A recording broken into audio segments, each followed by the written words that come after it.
in the UK, we are in the Easter holidays, and it's certainly time to be nurturing and creating more memories and doing some gardening specifically for families.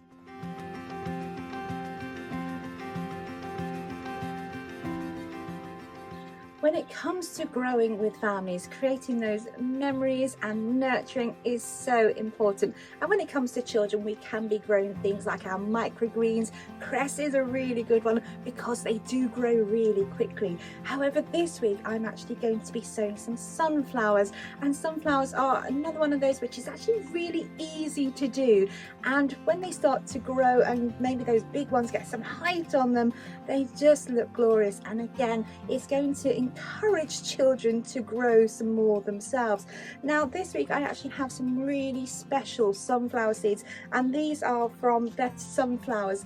Now last year at BBC Gardeners Wildlife, Beth's mother actually had a show garden, and she's doing again this year as well.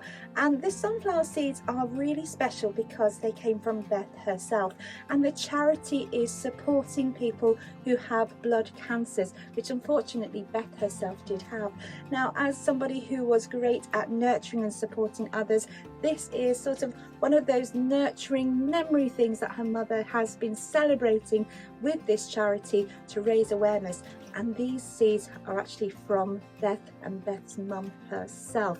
So how are we going to sow these and keep these, making sure that these really important seeds do really well? So I'm going to start off with pots. Now this time of year, ideally we're going to start them in pots. So as soon as we get to May, we can actually pop them straight outside. And actually over on the community plot last year, there's some which have actually self-seeded and they're just doing their own thing. So sunflowers, let's say, they are really easy to do. So with my pot, I'm just going to fill it up with peat-free compost. I'm going to do this right to the very top. And again, this is because when they do germinate and they start to grow, I don't want them to struggle to get to that light. Now what's really lovely in this packet that I've been given from Beth's mum is I've got sort of growing instructions, a little bit about the charity in there as well, and a whole load of different variety of sunflower seeds, which I can see just by looking at the size of them. So in my pot, very similar to my cucurbits because they are teardrop shaped as well. Don't confuse them, they are not a part of the same family.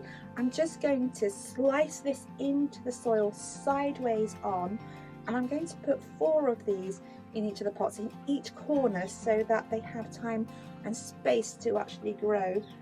And then once I've popped those in, I'm just going to cover them over. I'm not going to go too deep, maybe about ½ centimetre if that.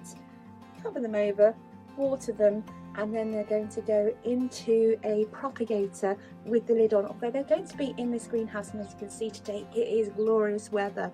Now once those have actually started to sprout, I will then actually transplant them outside once we hit the beginning of May. So they've got basically about 4 weeks to do some really good growing, and then I'm going to make sure that these particular sunflowers are going to be away from any others so that I can save the seeds, and actually supporting Beth's sunflowers and passing those on as a part of that charity celebration and memories. So flowers growing is a great way to actually nurture and support our families, but also they're a really good way of remembering our loved ones. And for me, obviously sunflowers are going to be fabulous for Beth, but I also have lots of forget-me-nots for my own mum.